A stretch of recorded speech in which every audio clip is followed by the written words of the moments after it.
ଆପଣମାନେ ଜାଣନ୍ତି ଜଗନ୍ନାଥ ଯେଉଁ ରୂପରେ ବର୍ତ୍ତମାନ ପୂଜା ପାଉଛନ୍ତି ତାଙ୍କର ପ୍ରଥମ ରୂପଟି କ'ଣ? ପ୍ରଥମ ରୂପଟି ହେଉଛି ନୀଳମାଧବ ରୂପ। ସେ ପଥର ଗୁମ୍ଫାରେ ବିଶ୍ୱାବସୁଙ୍କ ଦ୍ୱାରା ପୂଜା ପାଉଥିଲେ। সেই ମୂର୍ତ୍ତି সেই ନୀଳମାଧବ ଆଜି ଜଗତବନ୍ଦ୍ୟ ଜଗନ୍ନାଥଙ୍କ ରୂପରେ ପୂଜା ପାଉଛନ୍ତି। କିନ୍ତୁ ଗୋଟିଏ କଥା,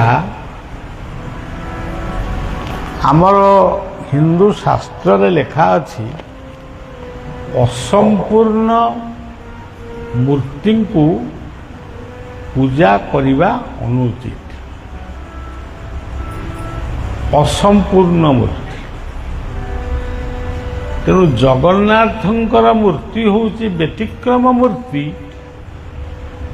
ସେ ଅସମ୍ପୂର୍ଣ୍ଣ ଭାବରେ ଥିଲେ ବି ପୂର୍ଣ୍ଣାନନ୍ଦ ପୂର୍ଣ୍ଣ ବ୍ରହ୍ମଙ୍କ ରୂପରେ ସେ ପୂଜା ପାଉଛନ୍ତି।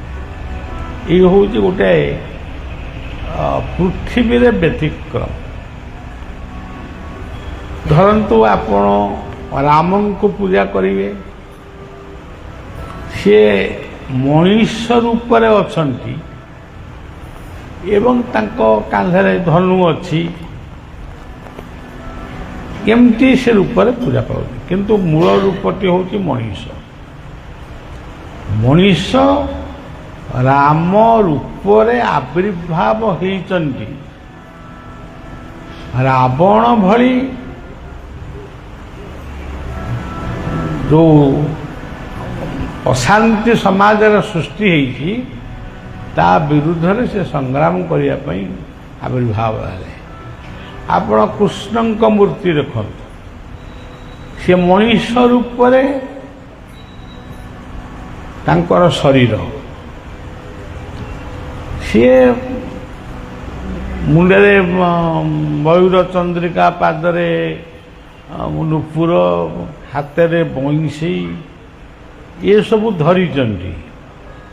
କିନ୍ତୁ ତାଙ୍କ ରୂପଟି କେମିତି? ରୂପଟି ହେଉଛି ମଣିଷ। ଏସବୁ ଭକ୍ତର ଭାବନାରେ ଇଏ ଭିନ୍ନ ଭିନ୍ନ ରୂପ ଧାରଣ କରିଛନ୍ତି। ଗୀତାରେ ମଧ୍ୟ ସେ କହିଛନ୍ତି ଯେ ଯିଏ ଯଥାମାଂ ପ୍ରପଦ୍ୟନ୍ତେ ସ୍ତାଂ ତଥୈବ ଭଜା। ଯିଏ ଯେଉଁ ଭାବରେ ଯେଉଁ ରୂପରେ ମୋତେ ଚିନ୍ତା କରେ ମୁଁ ସେଇ ରୂପରେ ଆବିର୍ଭାବ ହୁଏ। ତେଣୁ ଜଗନ୍ନାଥ ମୂର୍ତ୍ତି ଯେତେବେଳେ ଗଢ଼ା ଚାଲିଥିଲା ତାକୁ କିଏ ଗଢ଼ିବ? ଜଗନ୍ନାଥଙ୍କର ମୂର୍ତ୍ତି। ସେ କେମିତିଆ ମୂର୍ତ୍ତି? ଆପଣମାନେ ଟିକେ ଟିକେ ଭାବିବେ, ଜଗନ୍ନାଥଙ୍କ ପାଖରେ ଯେଉଁ ରୂପ ରହିଛି ସେ ରୂପର ଗୋଟିଏ ମଣିଷ କି ଗୋଟିଏ ପଶୁ କି ଗୋଟିଏ ପକ୍ଷୀ ଏମିତିଆ ରୂପଟା କେଉଁଠି ପୃଥିବୀରେ ଅଛି? ଜଗନ୍ନାଥଙ୍କ ଯେଉଁ ରୂପଟି, ସେ ରୂପଟି କେଉଁଠି ଆପଣ ଦେଖିଛନ୍ତି?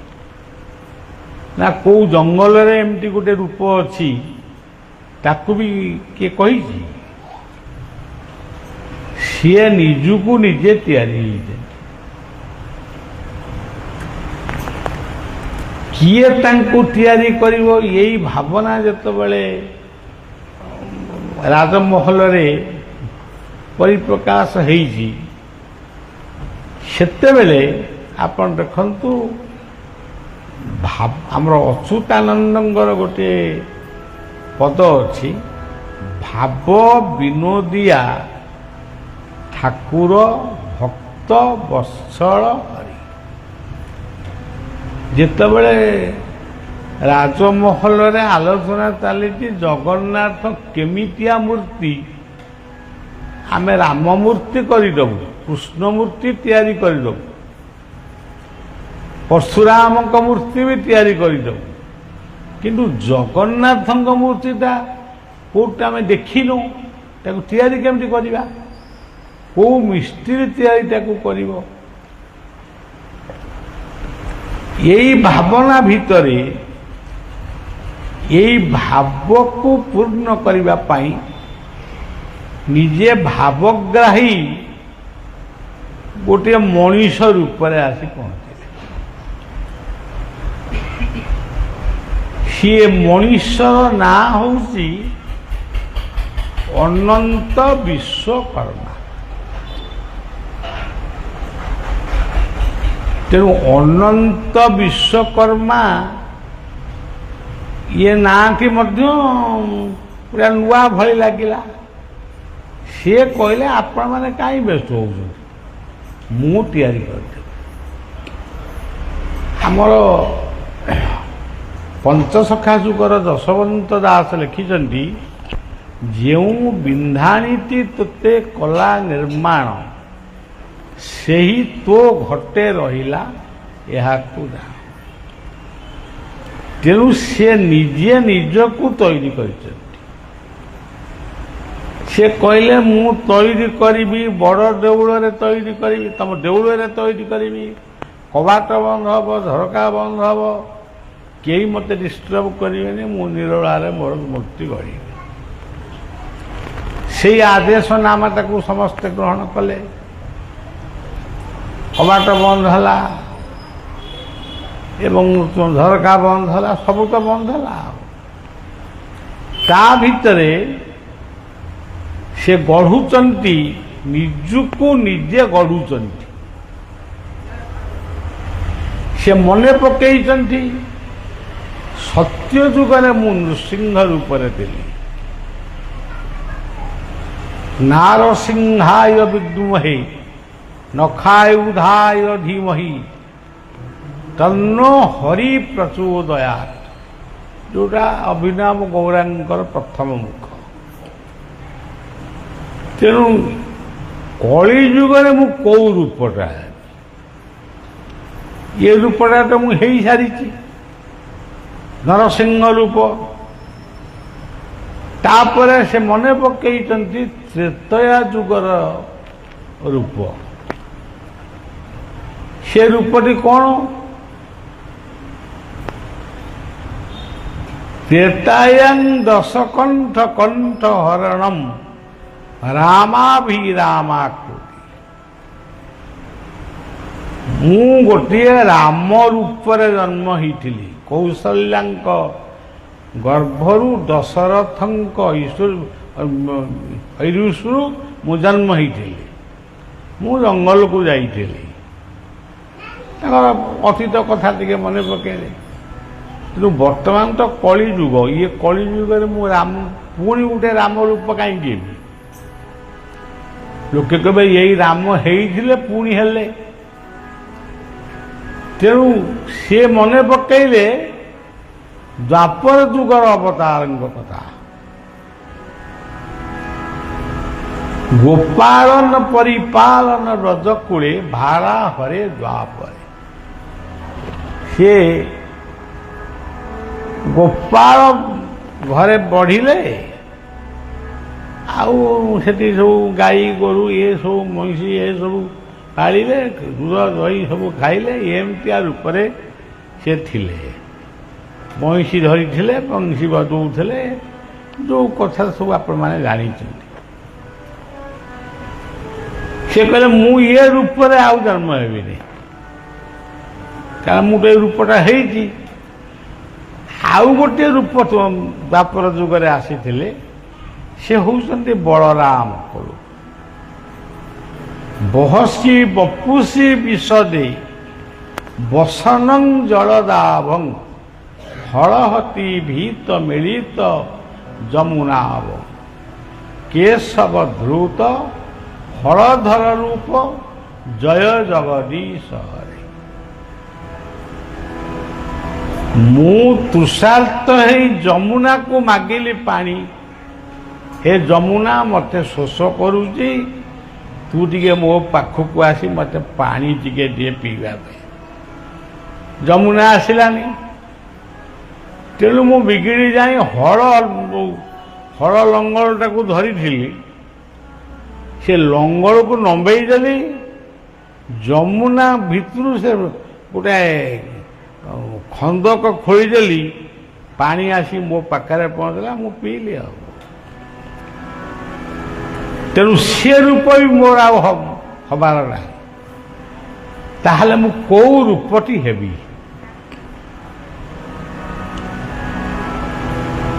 ଦ୍ୱାପର ଯୁଗରେ ମୁଁ ପ୍ରତିଜ୍ଞା କରିଥିଲି,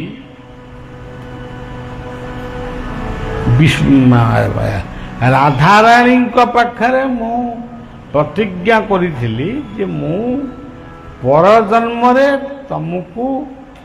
ତମ ସହିତ ମୋର ଭେଟ ହେବ, ତୁମେ ରାଧା ହେବ, ମୁଁ କୃଷ୍ଣ ହେବି। ସେ ସଙ୍ଗୀତଟି କେତେ ସୁନ୍ଦର ହେଇଛି। ମୋ ଦେହ ଭଲ ନାହିଁ, ମୁଁ ଖାଲି ବାଧ୍ୟରେ କହୁଛି। ପ୍ରତିଜ୍ଞା କରୁଛି ନିକୁଞ୍ଜ କାନନୀ, କଳିରେ ଗୌରାଙ୍ଗ ହେବି। ପ୍ରତିଜ୍ଞା କରୁଛି ନିକୁଞ୍ଜ କାନନୀ, କଳିରେ ଗୌରାଙ୍ଗ ହେବି। রাধা নাম তুমি গাইয়ে, রাধা নাম তুমি গাইয়ে, প্রেম বাজ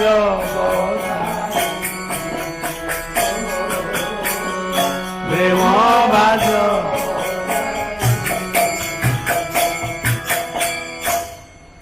ମୁଁ ଗୋଟେ ଏମିତି ରୂପ ହେବି। ଆଉ ଗୋଟେ କଥା ମନେ ରଖ, ମୁଁ ଏଇ ରୂପଟା ହେବି। ମୁଁ ତ ଯମୁନା କୂଳରେ ଥିଲି, କିନ୍ତୁ ବର୍ତ୍ତମାନ ମୁଁ ଗଙ୍ଗା କୂଳରେ ବୁଲିବି। ଗଙ୍ଗାଙ୍କୁ ମାନେ ଗଙ୍ଗାଙ୍କ ରୂପକୁ ଦର୍ଶନ କରିବି। ସେ କଥାକୁ ସେ ମଧ୍ୟ କହିଲେ, নদিয়া হইব মুক্ত বৃন্দা, গঙ্গা হইব যমুনা।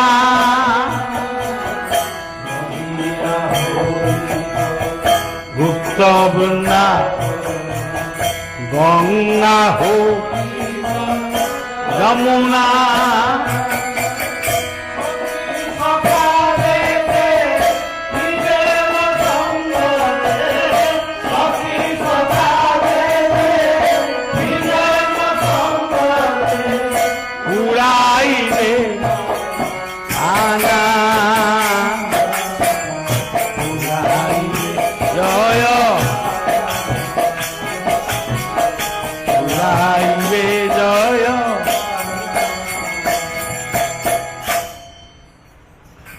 ଏମିତି ଗୋଟେ ରୂପ ମୁଁ ସଖୀ ହେବି। ରାଧାରାଣୀ କହିଲେ, ଏଇଟା କ'ଣ ସତ୍ୟ? ମୁଁ ସତ୍ୟ କରୁଛି। ମୁଁ ପୁଣି ତମରି ନାଁଟା ଧରିକିରି ବି ଜନ୍ମ ହେବି। ଏଇ କଥାଟା ମନେ ପଡ଼ିଛି ଜଗନ୍ନାଥଙ୍କର, ମନେ ତ ପଡ଼ିଛି ଆଉ। କିଶୋରୀ ଭାବରେ କିଶୋର ଗୋ ଦାସ ବୈଷମ ଦୁଃଖ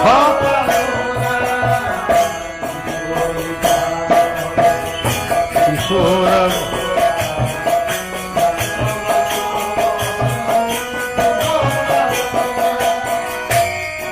ମତେ ଲୋକ ଡାକିବେ ଗୋରା,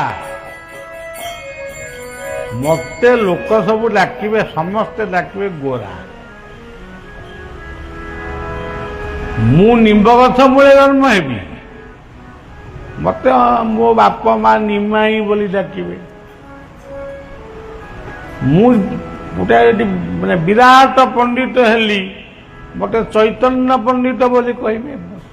ସେଦିନ ଭାରତବର୍ଷର ସବୁଠାରୁ ଶ୍ରେଷ୍ଠ ପଣ୍ଡିତ ଯଦି କେହି ଥିଲେ ସେ ହେଉଛନ୍ତି ମହାପ୍ରଭୁ ଚୈତନ୍ୟ। ତେଣୁ ମୋତେ ପଣ୍ଡିତ ବୋଲି ବି ଡାକିବେ। ସଂସ୍କୃତ ଟୋଲରେ ମୁଁ ଯେତେବେଳେ ପାଠ ପଢ଼ୁଥିବି, ମୁଁ ଯେତେବେଳେ ତମ କଥା ଭାବିକିରି ମୂର୍ଚ୍ଛିତ ହେଇ ପଡ଼ିଯାଉଥିଲି, ମୋତେ ପାଣି ଫାଣି ନେଇକିରି ସବୁ ଛିଞ୍ଚା ଛିଞ୍ଚି କରିକିରି ମୋତେ ଠିକ୍ କରିବେ। ମୁଁ ଯେମିତି ମାନେ ପୂର୍ବ ଅବସ୍ଥାକୁ ଫେରି ଆସିବି, ଲୋକେ କହିବେ କେବେ ତାକୁ ବାତ ମାରୁଛି, ତାକୁ ଅପସ୍ମାର ବାତ ମାରୁଛି। ମୁଁ ଏଇ କଥା ସବୁ ମୁଁ କହିଯାଉଛି। ମୁଁ ତମରି ନାଁ ଧରି ଜନ୍ମ ହେବି, ମୋ ନାଁ ହବ ଗୋ ଆଉ ରା। ଗୋ କହିଲେ ଗୋବିନ୍ଦ, ରା କହିଲେ ରାଧା। ତେଣୁ ମୁଁ ଏଇ ରୂପରେ ଜନ୍ମ ହେବି। ମୁଁ ଏଇଟା ପ୍ରତିଜ୍ଞା କରୁଛି, ତମେ ଆଉ ମତେ ଅବିଶ୍ୱାସ କର।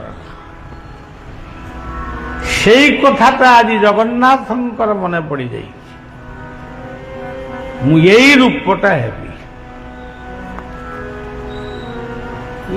ଆମେ ସବୁ ପଣ୍ଡିତମାନେ ବି ଲେଖିଛନ୍ତି, ଜୟ କୃଷ୍ଣ ଜଗନ୍ନାଥ ଜୟ ସର୍ବାଘନାଶନମ୍ ଜୟ ଚାଣୂର କେଶିଞ୍ଚ ଜୟ କଂସୋ ନିଶୋଧନମ୍। ମୁଁ ସେହି ଜଗନ୍ନାଥ, ମୁଁ ପୂର୍ବର ଗୋରା ବା ଚୈତନ୍ୟ। ତେଣୁ ତାଙ୍କ ନାଁଟି ହେଲା ଜଗନ୍ନାଥ। ଅନନ୍ତ ବିଶ୍ୱକର୍ମା ତାଙ୍କୁ ତିଆରି କରୁଛନ୍ତି। ସବୁବେଳେ କ'ଣ କୁରାଟା ଠକ୍ ଠକ୍ ଠକ୍ ଠକ୍ କରିବ? କେତେବେଳେ ଟିକେ ବନ୍ଦ ହବ ନା। ଆଉ ଇଏ ଟିକେ ନାଗୁରୁ ବନ୍ଦ ହେଇଯାଇଛି 5-10 ମିନିଟ୍ କି କ'ଣ, ରାଜା କାନ ପାରୁଛନ୍ତି ଆସିକିରି। କାହିଁ ଶବ୍ଦ ତ ଶୁଭୁନି। ଆଉ ସିଏ ଘରେ ତ ଖାଇବାକୁ ପିଇବାକୁ କିଛି ନାହିଁ। ସେ କେମିତି ତାହେଲେ ସେ ଲୋକଟା ବଞ୍ଚିଛି? ରାଜା ବ୍ୟସ୍ତ ହେଇକିରି ଯେତେବେଳେ ସେ ଦ୍ୱାରକୁ ଉନ୍ମୁକ୍ତ କରିଦେଲେ, ଦେଖିଲେ ଅନନ୍ତ ବିଶ୍ୱକର୍ମା ସିଏ ଆଉ ନାହାନ୍ତି। ସିଏ କୁଆଡ଼େ ପଳେଇଲେ। ଯିଏ ଥିଲେ ସିଏ ହେଉଛନ୍ତି ବର୍ତ୍ତମାନ ଆମେ ଯାହାଙ୍କୁ ପୂଜା କରୁଛୁ। ଏଇ ଜଗନ୍ନାଥଙ୍କ ରୂପ, ଖଣ୍ଡିଆ ରୂପ, ହାତଟା ଅଛି ପାପୁଲି ନାହିଁ, ଗୋଡ଼ ନାହିଁ, ଆଖିର ପତା ନାହିଁ, ଏଇଟା ସୁଦୁ ଅସମ୍ପୂର୍ଣ୍ଣ ରୂପ। ଇଏ କେମିତି କ'ଣ ହବ? ଯୁଗ ଯୁଗ ଧରି ଭାରତବର୍ଷରେ ସବୁବେଳେ ପଣ୍ଡିତ ସନ୍ଥ ଅଭାବ ନାହିଁ। କେତେକ ଭାଣ୍ଡାମି କରୁଛନ୍ତି, ଆଉ ତାଙ୍କୁ ଆଉ କ'ଣ କରିବା? କିନ୍ତୁ ସବୁବେଳେ ପଣ୍ଡିତ ଏସବୁ ଅଛନ୍ତି। ସେମିତି ପୁଳାଏ ଲୋକ ପଣ୍ଡିତମାନଙ୍କୁ ଡକରା ହେଲା, କ'ଣ କରିବା? ଏ ତ ଏମିତିଆ ରୂପଟା ହେଇଛି, ପୁଣି ପୂଜା କେମିତି କ'ଣ ହେବେ? ସେଇଠି ସେ କହିଲେ, ମୁଁ ଏଇ ରୂପରେ ପୂଜା ପାଇବି। ଦ୍ୱାପର ଯୁଗରେ ରୋହିଣୀ ମା ଦେବକୀ ଯେମିତି ରୋହିଣୀ ସେମିତି ଆଉ ରୋହିଣୀ ମାଙ୍କ ପାଖରେ ମୋର 8ଟି ଯାକ ବୋହୂ, ଯେଉଁ ସଖା ଥିଲେ, ତାଙ୍କ ଯେଉଁ ପାଟରାଣୀ ମାନେ ଥିଲେ, ଇଏ 8 ଜଣ ଯାକ ଆସିକିରି ମୋ ପାଖରେ ଦିନେ ବସିଲେ। ଶାଶୁ ବୋହୂ ବସି ଗପ ସପ ଆଜିକାଲି ସିନା ହଉନାହାନ୍ତି, ସେତେବେଳେ ହଉଥିଲେ। ତ ଶାଶୁ ବୋହୂ ବସିଲେ। ରୋହିଣୀ ପଚାରିଲେ ତମେ କ'ଣ ଆଜି ମୋ ପାଖରେ ଆସି ବସିଲଣି, କ'ଣ ଆଉ ଘର କାମ କି କେଉଁ କାମ ଆଉ କିଛି କରିବନି ନା କ'ଣ? ନାଇଁ ଆମେ ଗୋଟାଏ କଥା ଆଜି ଆପଣଙ୍କ ଠାରୁ ଶୁଣିବା ପାଇଁ ବସିଛୁ। କ'ଣ ସେ କଥାଟା? ତମ ପୁଅ ଯେତେବେଳେ ଗୋପପୁରରେ ଥିଲେ ସେ କାଳେ ଭଲ ବଂଶୀ ବଜଉଥିଲେ। ରୋହିଣୀ କହିଲେ ହଁ ମୁଁ ବି ଶୁଣିଛି। ଆଉ ସେ ବଂଶୀରେ କ'ଣ କେବଳ ରାଧା ରାଧା ବୋଲି ଡାକୁଥିଲେ? ରୋହିଣୀ କହିଲେ ହଁ ସେଇଟା ବି ମୁଁ ଶୁଣିଛି। ତ ଦହି ହାଣ୍ଡି ଭାଙ୍ଗିକିରି ଖାଉଥିଲେ, ଲହୁଣୀ ଚୋରି କରି ଖାଉଥିଲେ, କ୍ଷୀର ଚୋରି କରି, ଏସବୁ କ'ଣ ପାଇଁ ଏଗୁଡ଼ାକ ସବୁ କରୁଥିଲେ? ଆପଣ ଟିକେ ଆମକୁ ସେଇ କଥାଟା କୁହନ୍ତୁ। ରୋହିଣୀ କହିଲେ ମୁଁ କହିପାରିବିନି। ଯା ମାୟା ଦେବେ ଓ ଗୋଚର କାହୁଁ ଜାଣିବ।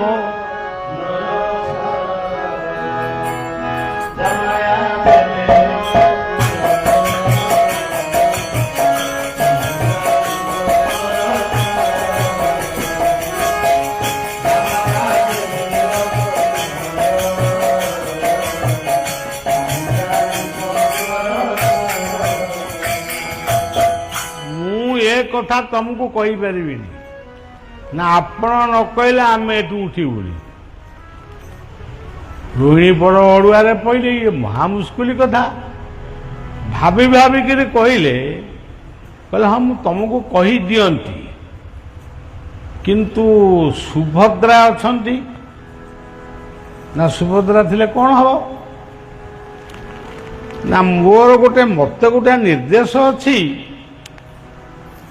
କୃଷ୍ଣଙ୍କର ବ୍ରଜଲୀଳାକୁ ଯିଏ ଶୁଣିବେ ସିଏ ସବୁ ଅସମ୍ପୂର୍ଣ୍ଣ ହେଇଯିବେ, ମାଦଲ ହେଇଯିବେ। ତେଣୁ ମୁଁ କେମିତି ବର୍ତ୍ତମାନ ସେ କଥା ତମକୁ କହିବି ମୋ ପୁଅ ଝିଅ ସବୁ ମାଦଲ ହେଇଯାଆନ୍ତି? ବୋଉମାନେ କହିଲେ ମା କବାଟ ବନ୍ଦ କରିଦେବା। ସୁଭଦ୍ରା ଦି ଭାଇକି ଜଗିବେ। ସେ ଯାଇଛନ୍ତି ଜଙ୍ଗଲକୁ। ସେ ଜଙ୍ଗଲକୁ ଯାଇ ଯଦି କେତେବେଳେ ଫେରିବେ ସିଏ ଦୁଆର ମୁହଁରେ ଜଗିକିରି ବସିବେ। ସେ ଯେମିତି ଆସିବେ କବାଟ ଖଡ଼ ଖଡ଼ କଲେ ଆମେ କବାଟ କଥା ବନ୍ଦ କରିଦେବା। ଆଉ ମାନେ ଚତୁରତା ସବୁ, ବିନା ଚତୁରତାରେ କେଉଁ କଥା ଦୁନିଆ। ଠାକୁର ବି ତା ଭିତରେ ଅଛନ୍ତି। ଆମେ ଖାଲି କହୁଛୁ ଆଜିର ମଣିଷ ଗୁଡ଼ାକ ଭାରି ମାନେ ଚତୁର ହେଇଗଲେ, ଖେଚଡ଼ ହେଇଗଲେ, ଅମୁକ ହେଇଗଲେ। ଇଏ କ'ଣ କମି ଖେଚଡ଼ିଆ କଥା? କୃଷ୍ଣ ବଳରାମ ଜଙ୍ଗଲରେ, ସୁଭଦ୍ରା ଘର ଜଗିଲେ। କୃଷ୍ଣ ବଳରାମଙ୍କ ନୀଳାକୁ ମା ରୋହିଣୀ ବୋହୂମାନଙ୍କ ଆଗରେ ଗପୁଛନ୍ତି। ସେ ଗପି ଗପି ଗପି ଗପି ଶେଷକୁ ଗୋଟାଏ ଗପ ଚାଲିଛି। ସେତିକି ବେଳେ କୃଷ୍ଣ ବଳରାମ ଆଇଲେ। ଆଉ ସେ କୋଉ ଗପଟି? ବ୍ରଜେ ପ୍ରସିଦ୍ଧମ୍ ନବନୀତ ବ୍ରଜାଙ୍ଗନ ଅନେକ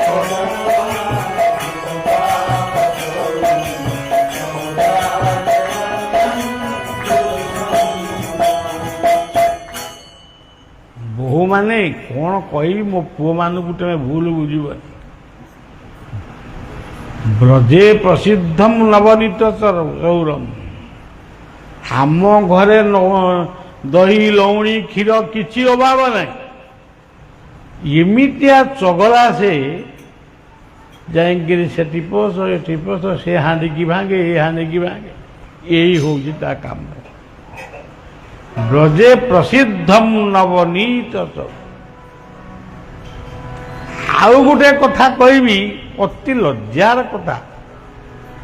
ଇଏ ସବୁ ଯାଇଥିଲେ ଗାଧେଇବା ପାଇଁ, ଏ ବ୍ରଜାଙ୍ଗନା ସବୁ ଯାଇଥିଲେ ସାଙ୍ଗସାଥି ହେଇକି ନଈକି ଗାଧୋଇବାକୁ ଯାଇଥିଲେ। ସିଏ ସବୁ ଗାଧୋଉଛନ୍ତି, ତାଙ୍କ ଲୁଗାପଟା ସବୁ ବାଲିରେ ରଖିଛନ୍ତି। ଇଏ କଦମ ଗଛ ମୂଳେ ବସିକିରି ବଇଁଶୀ ବଜେଇଲେ କିନ୍ତୁ ସେ ଲୁଗା ଗୁଡ଼ାକ ସବୁ ଉଡ଼ିକିରି ଆସିକିରି କଦମ୍ବ ଗଛ ମୂଳେ ବଟ ଗଛ ମୂଳେ ସିଏ ଯେଉଁ ଆକୁଳ ବିକଳ ହେଇଛନ୍ତି, ଆମର ଭୁଲ ହେଇଯାଇଛି, ଅମୁକ ହେଇଯାଇଛି, ଆମକୁ ଏଇଥରକ ଛାଡ଼ିଦେ, ତୁ ଆମ ଲୁଗାଟା ଫେରେଇ ଦେ, ଆମେ କେମିତି ଉଲଗ୍ନ ହେଇକିରି ଘରକୁ ଯିବୁ। ହଉ ନିଅ, ଆଉ ଦିନେ ଏମିତି କାମ କରିବ ଯା। ଏମିତିଆ କାଣ୍ଡ କାରଖାନା, ତାର ଗୋଟେ ପିଲାଳିଆ କଥା ଏମିତି ଚାଲିଛି ଆଉ। କିନ୍ତୁ ତାର ଗୋଟେ ସବୁଠାରୁ ବଡ଼ ଗୁଣ, ପୃଥିବୀରେ ସେଭଳି ମଣିଷ କେହି ଜନ୍ମ ହେଇନାହାନ୍ତି। ଆଜି ବି ଆମେ କହୁଛୁ, ଖାଲି କେହି ନ କହୁ, ବଳିଆ କହୁଛୁ, ମତେ କିଏ ଟେକା ପକଉ କି ଗୁଳି ମାରୁ କି କ'ଣ କରୁ, ଆଜି ବି କହୁଛି, ପୃଥିବୀରେ ଯୋଉ ଯୋଉ ମହାପୁରୁଷ ମାନେ ଆସିଛନ୍ତି ସେମାନେ ଭଲ କାମ କରିଛନ୍ତି। ତ୍ୟାଗ, କିଏ ତ୍ୟାଗ କରିଛି, କିଏ କ'ଣ ସବୁ କରିଛନ୍ତି। କିନ୍ତୁ ଏଇ ଭାରତ ବର୍ଷରେ ଆମ ପଡ଼ୋଶୀ ରାଜ୍ୟରେ, ସେ ପୁଣି ଓଡ଼ିଆ, ତାଙ୍କ ବଂଶଧର ମାନେ ବଙ୍ଗଳାରେ ଥିଲେ, ସେଠି ସେ ଜନ୍ମ ହେଇ ଯେଉଁ ଲୀଳା ଗୁଡ଼ାକ କରିଛନ୍ତି, ସେଭଳି ଲୀଳା ଇଏ ଭାରତବର୍ଷରେ କେହି କରିନାହାନ୍ତି। ସେ କରିପାରିବେ ବି ନାହିଁ। ଆମେ ବି ଶୁଣୁନୁ ନା, ସେ ଅମୁକ ବାବା ଅମୁକ କଲେ, ଢମକ ବାବା ଢମକ କଲେ, ସେ ଅମୁକ ବାବା ତାକୁ ଗୋଇଠା ମାରିକି ତା ଦେହ ଭଲ କରିଦେଲେ। ତ ବାହାରୁଛି ସବୁ ପତ୍ର ପତ୍ରିକାରେ ଆମେ ଦେଖୁଛୁ, କେହି କିଛି କଲା, ସୁଦୁ ଗାଲୁଆଙ୍କର ବାରବାଟୀ ଚାଷ। ଏମାନଙ୍କ ପାଖରେ କିଛି ନାହିଁ। ଅଛି, ଭକ୍ତି ଥିବ, ଭଲ ପାଇବା ଥିବ, କିନ୍ତୁ ଏଗୁଡ଼ାକ ବାଜେ କଥା ନାହିଁ। ତେଣୁ ମୁଁ ତ ଦେଖିନି, ଆପଣମାନେ ଦେଖିଥିବେ କହିବେ ଆଉ, ମୁଁ ତ ଦେଖିନି।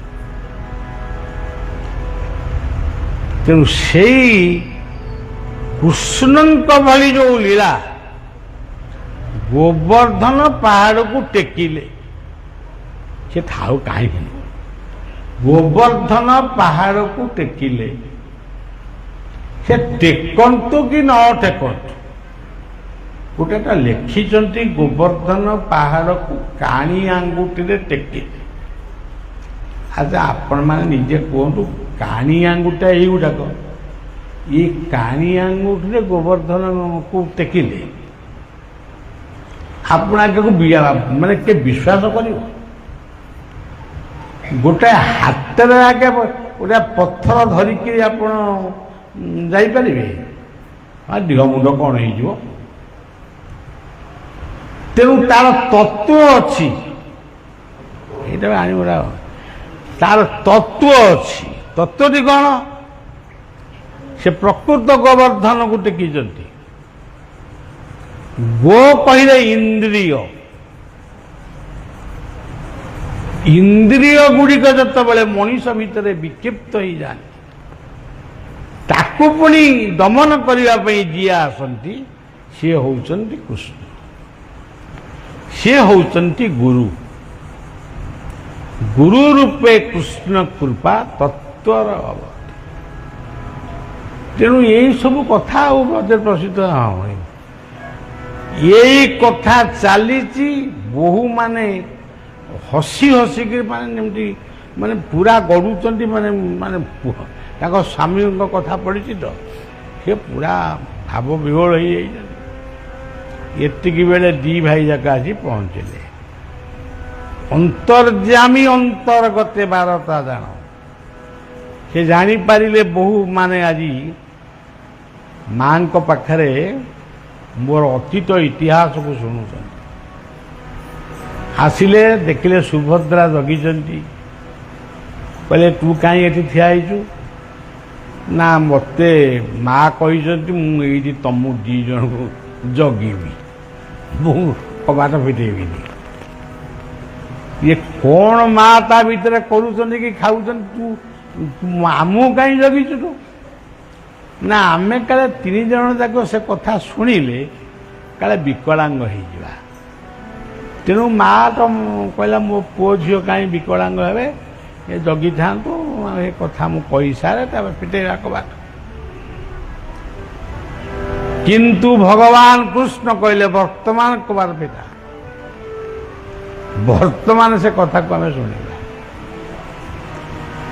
ତେଣୁ ଇଏ ତ ବଡ଼ ଭାଇ, 2 ଭାଇ କହୁଛନ୍ତି ସୁଭଦ୍ରା କେମିତି ମନା କରିବେ, କବାଟ ଫିଟେଇ ଦେଲେ। ଆଉ କବାଟ ଫିଟେଇ ସାରିଲା ପରେ ଦେଖିଲେ କୃଷ୍ଣ, ବଳରାମ ଆଉ ସୁଭଦ୍ରା ବର୍ତ୍ତମାନ ଯେଉଁ ରୂପରେ ରତ୍ନ ସିଂହାସନରେ ଆପଣ ତାଙ୍କୁ ଦର୍ଶନ କରୁଛନ୍ତି, ସେଇ ଦର୍ଶନଟା ସେ ଦ୍ୱାପର ଯୁଗରେ ଦେଖେଇଥିଲେ ରୋହିଣୀ, ମାନେ ହଁ ରୋହିଣୀ।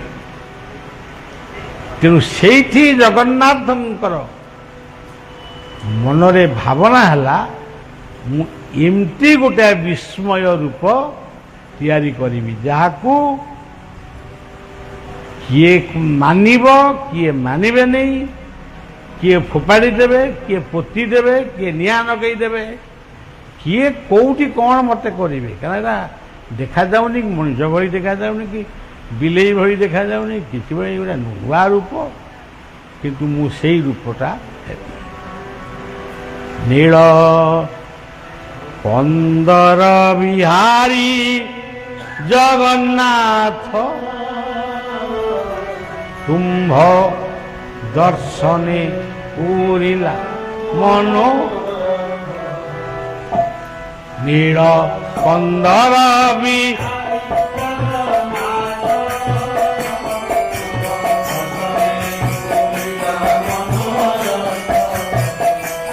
ছিল ସମର ଦେବତା, ছিল ସମର ଦେବତା, ଆଜି ସେଦିନ କଥା ପଡ଼େ, ଆଜି ସେଦିନ କନ୍ଦର ବିହାରୀ ଜଗନ୍ନାଥ ତୁମ୍ଭ ଦର୍ଶନେ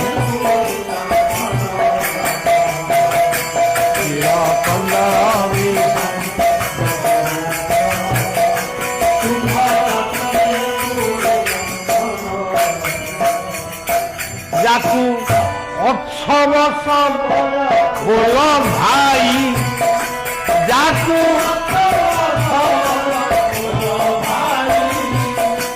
ଦେଖ ତା ଦେବତା ବଳ ହୋଇ, ଦେଖ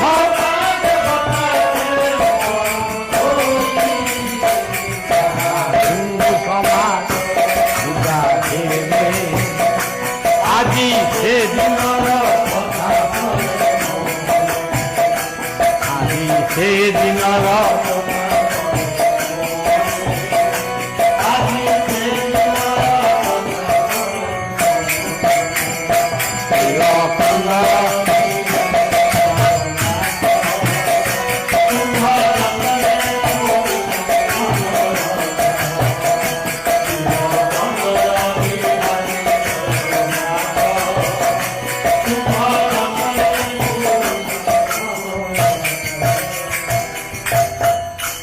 କିଏ ମାନୁ ବା ନ ମାନୁ,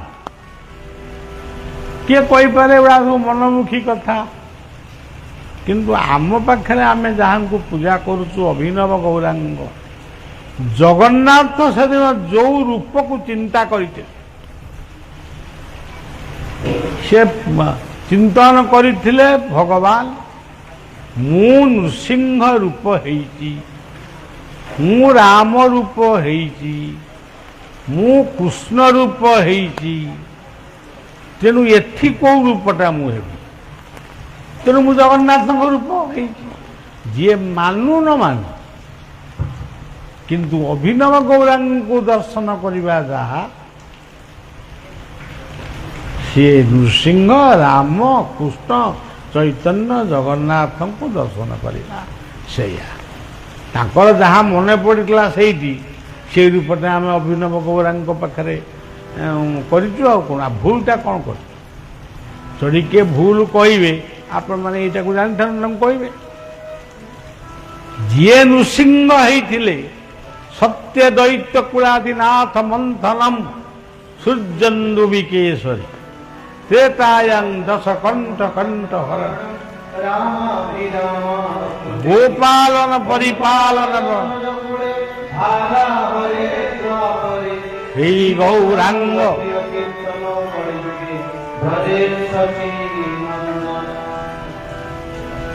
এই ଷୋଳକର ରୂପ ସେଇଠି ପୂଜା ପାଉଛି ହଁ ଲୋକ ଏଇଖିଣା ମାନୁନାହାନ୍ତି 100 ବର୍ଷ ପରେ ମାନିବେ ଗୋଟା କିଏ ଜଣେ ତ ଗୋଟା ସତ୍ୟକୁ ଉଦ୍ଘାଟନ କରିବା ପାଇଁ କେଇଟା ସତ୍ୟବନ୍ତ ପୁରୁଷ ଆସିବେ ତେଣୁ ସେଇ ବିଶ୍ୱାସ ଆମେ ରଖିଛୁ ଏବଂ ଯାହାଙ୍କୁ ଆମେ ଏଠି ଗୋଟେ ତିଆରି କରୁଛୁ ଇଏ କଣ୍ଢେଇ ଘର ନୁହେଁ କି କଣ୍ଢେଇ ଖେଳ ନୁହେଁ କିଏ ମନମୁଖୀ କଥା ଏଠି ନୁହେଁ ସେ ପ୍ରଭୁଙ୍କ ଲୀଳା ସେ ପ୍ରଭୁ କରିଛନ୍ତି ଆମେ କିଛି କରିନୁ ବଳିଆ ଏମିତି ଆଇଛି ଯାଇଛି ଏମିତି କଥା ଆପଣମାନେ କରିଛନ୍ତି ଜଗତର ମଙ୍ଗଳ ପାଇଁ ସେ ପୂଜା ପାଉଛନ୍ତି ଆମେ ଆପଣମାନଙ୍କୁ ଗୋଟେ କେତେବେଳେ ପରାମର୍ଶ ଦେଇଛୁ ଏମିତି କରିବା ସେମିତି କରିବା କିନ୍ତୁ ଆମେ ଆର ମାଲିକ ନୁହେଁ ମାଲିକ ସେଇ ଏ ଦୁନିଆରେ ଯଦି କେହି ବଡ଼ ଥାଏ ବଡ଼ ଏକା କଳା ଠାକୁର ଏ ଦୁନିଆରେ ଯଦି କେହି ଦୁଃଖ ଶୁଣେ ସେହି ଏକା କଳା ତେଣୁ ଆପଣମାନେ କରିଛନ୍ତି ଆପଣମାନେ ଆଉ ଆମେ ସମସ୍ତେ ମିଶିକିରି ଆମେ ଗଲା ବ୍ରାହ୍ମଣ ଖୋଜୁଛୁ ଗୋଟା କିଏ ଜୁଟିବ ତୁମେ ଯାଇ ସେଠି ରହିବ ସମସ୍ତେ ମାନେ ଚାକିରି କରିବେ ଚାହା ପିଇବେ ମଦ ଖାଇବେ କିନ୍ତୁ ଅଭିନବ ଗୌରାଙ୍କୁ ପୂଜା କରିବେ ଭାତ ଡାଲମା କରିବେ ସେ କଥା ନାହିଁ ତେଣୁ ଯାହା ହଉ ତୁମ ଲୀଳା ସିନା ତୁମ୍ଭଙ୍କୁ ଗୋଚର କାହୁଁ ଜାଣିବ ଏ ବିଶ୍ୱଦରବାର ହେ ଚନ୍ଦ୍ର ମୁଖ ଚାକର କର ମୋତେ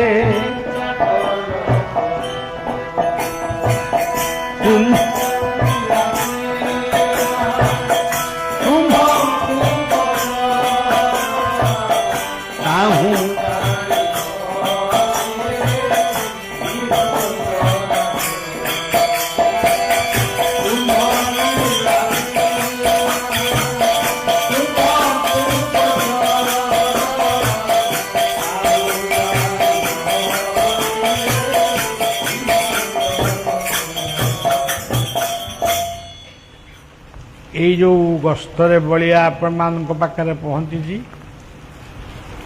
ଏ ଗସ୍ତରେ କିଛି ମୋର ଉଦ୍ଦେଶ୍ୟ ନାହିଁ କେବଳ ବୁଲି ଆସିବା ଏଇ ହେଉଛି ଉଦ୍ଦେଶ୍ୟ ତେଣୁ ବୁଲି ଆସିବା ବୋଲି ଭାବିକିରି ବାହାରିଲୁ କେଉଁଠି କିଛି କହିବା ନାହିଁ ଚୁପଚାପ ଖାଲି ବସିବା ପ୍ରାର୍ଥନା କରିବା ଲୋକଙ୍କ କଥା ଟିକେ ଶୁଣିବା କିନ୍ତୁ ଦେଖୁ ଦେଖୁ ଯେଉଁ କଥାକୁ ସେଇ ସବୁ ଜାଗାରେ ପ୍ରଭୁଙ୍କର କଥା ଲୀଳା ସବୁ ଚାଲିଛି ମୁଁ ଆସିଲେଣି ମାସେ ହେଲା ଆଉ ଖଣ୍ଡେ ମାସେ ଖଣ୍ଡେ ଲାଗିବ ଟିକେ ଏମିତି ହେଇକିରି ମୋ ଦେହ ଖରାପ ହେଲା ମୁଁ ବର୍ତ୍ତମାନ ଅସୁସ୍ଥ କଥା ବି କହିପାରିବା କେବଳ ଗୋଟେ ସ୍ଥାନ ପ୍ରଧାନେନ ବଳ ପ୍ରଧାନ ଶଙ୍କରସ୍ୟ କଣ୍ଠେ ଗର୍ଜୟସୀ ସ୍ଥାନ ପ୍ରଧାନେନ ବଳ ପ୍ରଧାନ ଶଙ୍କରସ୍ୟ କଣ୍ଠେ ଗର୍ଜୟସୀ ତୁ ଶିବଙ୍କ ଗଳାରେ ଅଛୁ ବୋଲି ମୋତେ ଦେଖିକିରି ଫଁ ଫଁ ହଉଛୁ ଟିକେ ଓହ୍ଲେଇକିରି ଆଇଲୁ ମୋ ପାଖକୁ ଦେଖିବା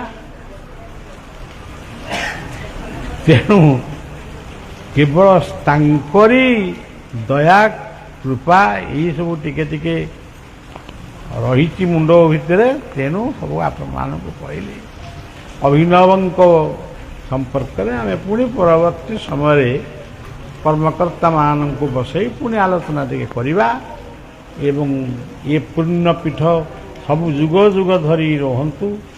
ଆମେ ଯିଏ ଆଜି ବସିଛୁ କାଲି କି ରହିବୁ କି ନାହିଁ ସନ୍ଦେହ। ଆଉ କେତେ ଦିନ ହବା ଆମେ ରହିବା, ସମସ୍ତେ ଦୁନିଆରୁ ଯିବା। ସୁନ୍ଦରଗଡ଼ର କାଲୁବାବୁ ଏଇଠି କେତେ ଥର ଆସିଛନ୍ତି, ହଠାତ୍ ଚାଲିଗଲେ। ମାନେ ଲୋକଟା ଏବେ ବର୍ତ୍ତମାନ ଏଇଠି ଥାନ୍ତା, ବଳିଆ ଆଇଛି ମାନେ ଶୁଣିବା ମାନେ ଏଇଠି ଥାନ୍ତା, କିନ୍ତୁ ଆଜି ସେ ନାହିଁ। ତେଣୁ ଏଇ ଜୀବନକୁ ନେଇକରି ଆମେ ସବୁ କଥା କରିବା। ତେଣୁ ଆପଣମାନଙ୍କର ସେଇ ଦୃଢ଼ ବିଶ୍ୱାସ ରହୁ, ଭଲ ପାଇବା ଟିକେ ରହୁ। ଏବଂ ମୁଁ ପୁଣି ଯେତେବେଳେ ପ୍ରୋଗ୍ରାମ କରିବି ନିଶ୍ଚୟ ଅଭିନବଙ୍କ ଦର୍ଶନକୁ ଆସିବି। ଶେଷରେ ଟିକେ ନାମ କରି ସେ ନାମର ଠାକୁର ନାମ ବାବୁ କଲେ, ସବୁଯାକ ନାମ କରିଛନ୍ତି। ବଢ଼ିଆ ପ୍ରକୃତରେ ଯେଉଁ ନାମ ଗୁଡ଼ିକ କଲେ ତାକୁ ଅଭିନବ ଗୌରାଙ୍ଗ ଗ୍ରହଣ କରିଛନ୍ତି, କାରଣ ସେ ନାମର ଠାକୁର। ଆଉ ଗୋପାଳ ଆମର ଆପଣମାନଙ୍କର ଛୋଟ ଭାଇ, ସିଏ ଭାଗବତ ଆଉ ଚୈତନ୍ୟ ଚରିତାମୃତ କହୁଛି। ଚୈତନ୍ୟ ଚରିତାମୃତ ସେ କେମିତି କହେ ମୁଁ ବି ଆଜି ପର୍ଯ୍ୟନ୍ତ ଶୁଣିନଥିଲି, ଆଜି ଏଇଠି ପ୍ରଥମ ଶୁଣିଲି। ଯାହା ହଉ ତାଙ୍କ ଦୟା ତା ଉପରେ ରହିବ। ପୁଣି କେତେବେଳେ ଆପଣମାନଙ୍କୁ ଆସିକରି ସେ ଚୈତନ୍ୟଙ୍କ କଥା କହିବ।